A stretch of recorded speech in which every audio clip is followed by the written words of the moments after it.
చెప్పవచ్చు కదా సార్, ఇల్లు మేము కొన్నప్పుడు అప్పుడు మాకు చెప్పవచ్చు కదా సార్, ఇల్లు కొన్నాము రిజిస్ట్రేషన్ చేసాము అప్పుడు మాకు ఎందుకు చెప్పలేదు సార్?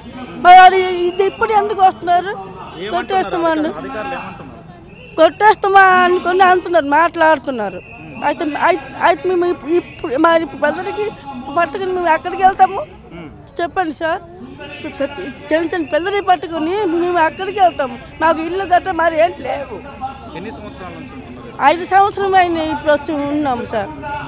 అయితే మేము ఇప్పుడు ఎక్కడికి వెళ్తాము సార్? చిన్న చిన్న పిల్లలకి పట్టుకొని మాకు ఆస్తి ఇంకొక ఇల్లు ఏంటి లేవు.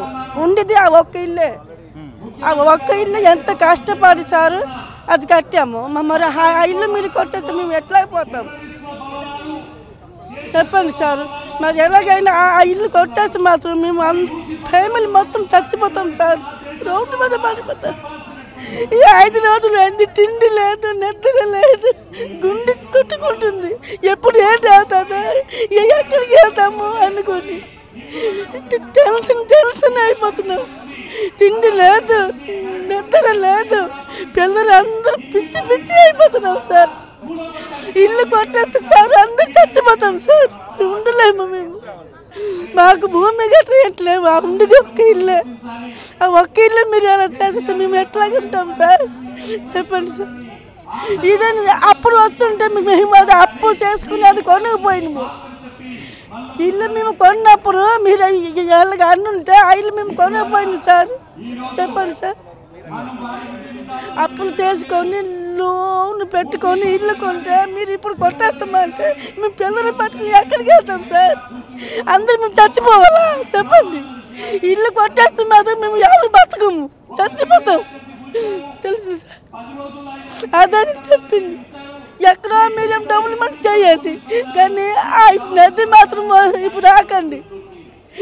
ఎక్కడ మీరు డెవలప్మెంట్ చేయండి, లేకపోతే లోతుగా దవ్వుకోండి కానీ ఆ ఇల్లు మాత్రం ఏం చేయకండి సార్. మీకు అందరూ దండం మొక్కుతున్నారు సార్ తెలుసా? అందరూ చిన్న పిల్లలతోటి ఆ సార్ ఇల్లు కొట్టింది 1 నిమిషం పట్టదు సార్, కట్టాలంటే ఎంతో కష్టం సార్ తెలుసు సార్. ఏం మేము డబ్బుగలమా? ఇక్కడ లేకపోతే మరి అక్కడ కడతామని కష్టపడి జీతం అన్ని కట్టింగ్ అయిపోతుంది. నీళ్ళు పాలు చేసుకుని పిల్లలకి బతుకుతున్నాం. ఇక్కడ వచ్చి మనం కొట్టేస్తే మేము ఎక్కడికి వెళ్తాం సార్ చెప్పండి? అది మాత్రము ఏడు చేయకండి సార్, సార్కి దండం మొక్కుతున్నారు. మీది ఎంత విలువ చేస్తుంది? మేము మూసీ పరివాహక ప్రాంత బాధితులమండి. ఇదే మమ్మల్ని బఫర్ జోన్లో ఉన్నారు, అది ఉన్నారు, బ్లూ లైన్ అంటున్నారు, రెడ్ లైన్ అంటున్నారు. అసలు ఏం జరుగుతుందో అర్థం కాని పరిస్థితుల్లో రోడ్డు మీద పడ్డామండి మేము ఈరోజు. మాకు ప్రాపర్ నోటీస్ ఏమీ లేక రోడ్డు మీద పడ్డామండి. మీరు నిజంగా ఏదైనా ఉంటే ప్లీజ్ సీఎం రేవంత్ రెడ్డి గారు బయటికి వచ్చి మాట్లాడండి జనాలతో, వాళ్ళు ఏమనుకుంటున్నారు, వాళ్ళ బాధలేంటి అని ప్లీజ్. మేము ఇంకా అక్రమ కట్టడదారులం కాదండి, మాకు లీగల్గా అన్ని డాక్యుమెంట్స్, ప్రతి డాక్యుమెంటు ఉంది, అన్ని ట్యాక్సులు పే చేస్తున్నాం, ఎలక్ట్రిసిటీ బిల్లు, వాటర్ బిల్లు, ఈఎంఐలు కడుతున్నామండి. బ్యాంకుకి 60-70 లక్షల లోన్ ఉంది ఒక్కొక్కరికి, నెలకు 60-70 వేలు. మా ఆయన ఒక్కడు వర్క్ చేస్తే మేము అందరం ఇంట్లో కూర్చొని తినేవాళ్ళం. నాకు 2 చిన్న పిల్లలు ఉన్నారండి. ఏదో వాళ్ళ భవిష్యత్తు బాగుంటుంది, ఊర్లో ఏదో కొంచెం ఉంటే కొంచెం అమ్ముకొని డౌన్ పేమెంట్ లాగా కట్టుకొని ఇన్ని లక్షలు పెట్టి ఇవన్నీ కొనుక్కుంటే ఏంటండి మాకు ఈరోజు బాధ? ఈ రోడ్డు మీద ఎండలో నించొని మా పిల్లల్ని అక్కడ నించోబెట్టి తిండి లేక నిద్ర లేక మాకేమొచ్చిందండి ఈరోజు? ఎందుకు నించోవాలండి మేము ఈరోజు? మేమేం తప్పు చేసాం చెప్పండి? ఆ ఇల్లు కొనుక్కోవడం మేము చేసిన తప్ప?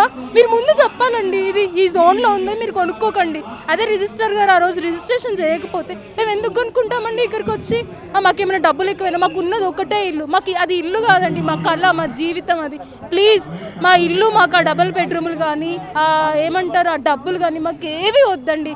దయచేసి ఆ సుందరీకరణ చేస్తా అంటారు, మేము కూడా వస్తామండి, హెల్ప్ చేస్తాం, తలో చేస్తాం, క్లీన్ చేయండి ఫస్ట్ వాటర్, మేము వస్తామని చెప్తున్నాం. దానికి మేము ఎటువంటి వ్యతిరేకత చూపించట్లేదండి. దయచేసి మా ఇళ్ళను వదిలేయండి, మా ఇల్లు మాకు కావాలి. దయచేసి 2 చేతులు జోడించి అడుగుతున్నాను, మా ఇల్లు మాకు కావాలి, మమ్మల్ని వదిలేయండి. మాకు డబ్బులు వద్దు, మీరు ఇచ్చే డబుల్ బెడ్రూమ్ ఇల్లులు వద్దండి. ప్లీజ్ ఆ సుందరీకరణ చెయ్యండి, ఎట్లాగా ఉన్న ప్లేస్లో చేసుకోండి. మళ్ళీ వాళ్ళు చెప్తున్నారు ఇంకో మాట, అక్కడ మా బిల్డింగులు కూలగొట్టేసి అంటే వేరే బిల్డింగులు కడతారంటే ఈ పార్టీకి బఫర్ జోన్లో ఉండి బిల్డింగులు కూలగొడతామని ఎట్లా చెప్తారండి మీరు? ఇదేనా రూలు? సామాన్యుడు ఒక రూలు, పొలిటీషియన్కి ఒక రూలా అండి? ఇది ప్రజాస్వామ్య దేశమా? ఇంకేంటి? ఎక్కడికి పోతున్నాం మనం అందరం? ఇంతమంది ఏడుపులు, ఇంతమంది నష్టాలు, ఇంతమంది ఇది చూసుకుంటూ మీరు ఎందుకు ఇంకా బయటికి రావట్లేదు? ఏం ప్రాపర్గా ఏదైనా కమ్యూనికేట్ చెయ్యండి మాతో పాటు. ప్లీజ్ బయటికి రండి. రేవంత్ రెడ్డి గారు బయటకు వచ్చి మా బాధ వినండి, మాతో మాట్లాడండి, సామాన్యుడితో మాట్లాడండి దయచేసి ప్లీజ్. మీది ఎంత ఉంటుంది వాల్యూ చేస్తారు? సార్ నేను మూసి బాధితురాల్ని. మేము ఇక్కడ 75 lakhs పెట్టి ఇల్లు తీసుకున్నాం సార్. 75 lakhs అంటే ఒక జీవితం అంతా ఆ ఇల్లు మాత్రమే మేము దానిపైన ఆధారపడ్డాం. మాకు ఇంకా వేరే సోర్స్ ఆఫ్ ఏమీ లేదు. నేను ఒక టీచర్ని సార్, ఒక ప్రైవేట్ టీచర్. నేను మా హస్బెండ్ ఇద్దరు కష్టపడి 60,000 పర్ మంత్ నెలకి ఈఎంఐ కట్టేనే మా ఇల్లు గెలవడం కష్టం. ఇంకోటి ఇంకా 2030 వరకు మా ఈఎంఐ ఉంది సార్. సడన్గా వీళ్ళు వచ్చి మీ ఇల్లు కూల్చేస్తాము, మీది రెడ్ లైన్లో వచ్చింది, మీది బ్లూ లైన్లో వచ్చింది. ఆ బ్లూ లైన్ ఏంటో మాకు తెలియదు, ఆ రెడ్ లైన్ ఏంటో కూడా మాకు తెలియదు. బ్లూ లైన్ ఏంటో తెలియదు, రెడ్ లైన్ అంటే తెలియదు. సడన్గా వచ్చి వాళ్ళు కూల్చేస్తారు.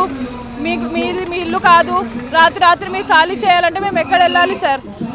గవర్నమెంట్ సిస్టమ్ మారితే దాంట్లో మేము ఎందుకు బలి అవ్వాలి? ఒకవేళ అది ఏమి గవర్నమెంట్ ల్యాండ్ కాదు, అది private property. We have all the documents, మా దగ్గర అన్ని డాక్యుమెంట్స్ ఉన్నాయి. మేము డబల్ ట్యాక్స్ పే చేస్తున్నాము, కరెంట్ బిల్ పే చేస్తున్నాము, అన్నీ పే చేస్తున్నాము. నేను ఎప్పుడు బయటికి రాలేదు సార్. ఈ రోజు రోడ్డు పైన రావాల్సి వస్తుంది బికాస్ మా ఇల్లు కూల్చేస్తారంట. మా ఇల్లు కూల్చేస్తారని నేను రోడ్డు పైన వచ్చాను. నేను ఇంతవరకు బయటికే రాలేదు సార్. నా ఇల్లు కాపాడుకోవాలని ఇక్కడ రోజు బయటకు వచ్చాను సార్. ఎవరో ఒకరు హెల్ప్ చేయండి. ఎవరు హెల్ప్ చేస్తారు? మేము చాలా వాళ్ళ దగ్గర వెళ్ళాము. ఈరోజు బీఆర్ఎస్ పార్టీ వాళ్ళు వచ్చారు మా కాలనీకి, వాళ్ళు హెల్ప్ చేస్తామన్నారు. చూద్దాం. ఎన్ని కోట్లు విలువ చేస్తారు? ఏమో తెలియదు సార్. ఇప్పుడు మీరు ఎంత ఈఎంఐ కడుతున్నారు? నెల 60,000 కడుతున్నాం సార్. మీరు ప్రైవేట్లో అంటే ఏ సబ్జెక్ట్ చెప్తారు? నేనా సార్, నేను ప్రీ ప్రైమరీ టీచర్ని సార్. ఎలా అనిపిస్తుంది రేవంత్ రెడ్డి పరిపాలన? సార్ అస్సలు బాగాలేదు సార్. 9 months నుంచి మాకు అస్సలు టెన్షన్. ఫ్రీ బస్ అన్నారు, ఫ్రీ బస్ అనే క్రౌడ్ ఎక్కువ అయిపోయింది. దానిలో వెళ్ళే పరిస్థితిలో కూడా మేము లేము. అది వేస్ట్. మాకు ఇంకా వేరే ఏ పథకాలు రావు. మేము మిడిల్ క్లాస్ ఫ్యామిలీ, మేము ట్యాక్స్ కడతామని చెప్పి మాకు ఏ గవర్నమెంట్ పథకాలు రావు.